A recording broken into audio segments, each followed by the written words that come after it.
Hey, my name is Dale Childress, and this is my story. This is July 4th, 2021, and I hope that I'll record this story 5, 6 days a week, but who the heck knows.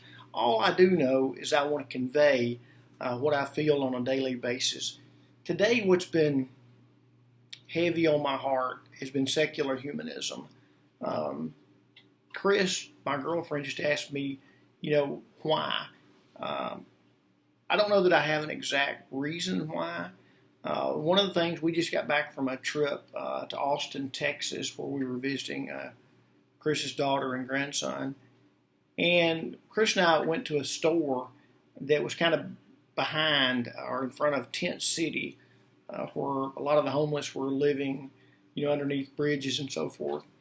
And even though we didn't really talk much about it, it kind of sticks in your heart as to what's the story of those people. What road in life led them to end up there? And what choice along the way could they have made that would have changed the outcome? Or what choice in our life journey could we have made that could have impacted their journey in a positive way? I made a post on Facebook this morning, and what I did was I posted 2 pictures of people at the Mexico-American border, and obviously people were trying to get in and so forth, and I labeled it. I don't know exactly what I said, but it was to the effect of, what would Jesus do? Which one of these people would Jesus turn away? And needless to say, I got lots of comments, good and bad, and people kind of watched what they said because they knew that was a controversial topic. And my point really wasn't to make it controversial as much as it was to make people think that just because many of us are in a comfortable situation, and when I say comfortable, let me qualify that. Most of us, especially the ones listening to this podcast right here, probably have a roof over our head.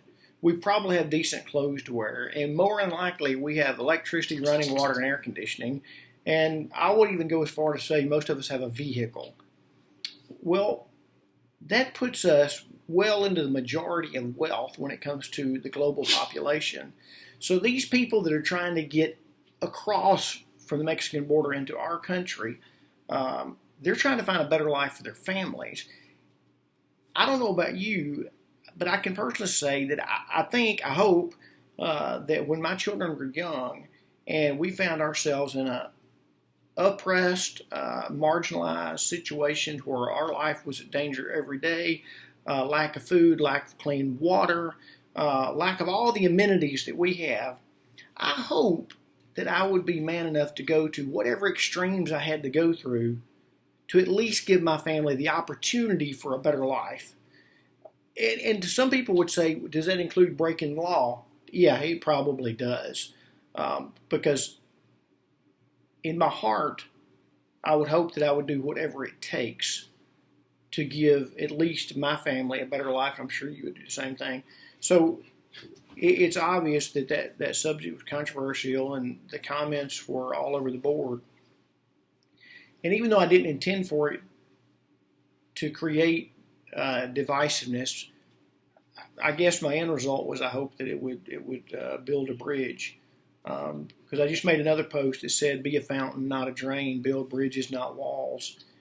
And in our American culture, as far as my vision allows me to see, we have so much, but yet we're quite selfish with what we have. I can't say that I understand it, because to some degree I'm quite selfish with what I have too. I don't want to be. I don't know the answers to all the problems. Many would say that why would you even worry about people at the Mexican-American border when there are people right here in your own hometown, your own state, your own country that are suffering, and we haven't addressed that yet. Well, this is my podcast. This is my story. So I can ask you that question. What can we do to boil it down to our acre of the world that has been granted to us? What can we do to effectuate change to the marginalized? Are we willing to share the resources that we have, or do we just think other people should share the resources they have? I don't know the answer to that. I'm searching. I'll honestly say that, and hopefully, as my story grows and develops and evolves, maybe, just maybe, if we're still having this conversation next week or the week after or the week after that, that based on some of your comments or some of your suggestions, collectively, that we can take what I call secular humanism to another level. In my own opinion, I don't think churches address the problems that we're facing. A lot of y'all will think otherwise, but I think that in some cases churches exacerbate the problems that we're facing and maybe not intentionally exclude the marginalized, but they don't feel welcome, and churches aren't necessarily willing to share their resources with those people, especially let's say the addicts, the people that we go, hey, they made their bed, let them lie in it. It's so much deeper than that, because when you think about mental illness, I've got stage 4 metastatic cancer, and I get sympathy from people even though I'm not looking for it. But when it comes to mental illness, it's not sympathy we give out, it's apathy. And I don't understand that. And the root of that apathy, as far as I can see, even comes from people that proclaim to have a Christian heritage, if you will. And I even asked today, what would Jesus do? I don't know if you believe in Jesus, and that's totally irrelevant. But when you read the gospel, Jesus had a level of love and a level of affection that the majority of us don't see, don't feel. Jesus defied most of the laws of the land. He included the Samaritan woman. He included the adultered lady. He included the blind, the poor.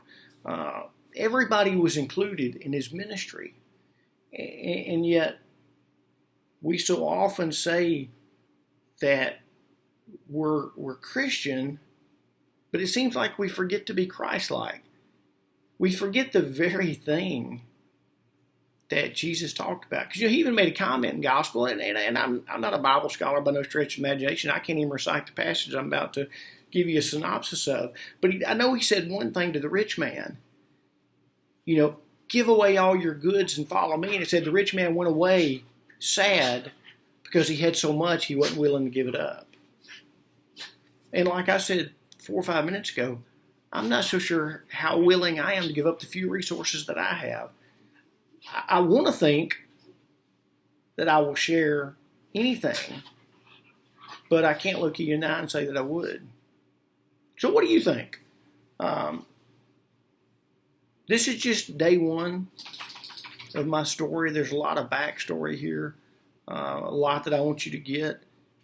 If you feel marginalized, left out, defeated, anything, I want to know about it. And let's say you've got resources to effectuate change, but you don't necessarily know what to do with those resources. I want to hear about that too. I don't have suggestions. I don't have answers, but I do have a platform. And if I can use that platform for change, even in a very minute, small way, then that's what I want to do. That's my story. July 4th, 2021. I hope you guys have a great holiday, and I'll see you tomorrow.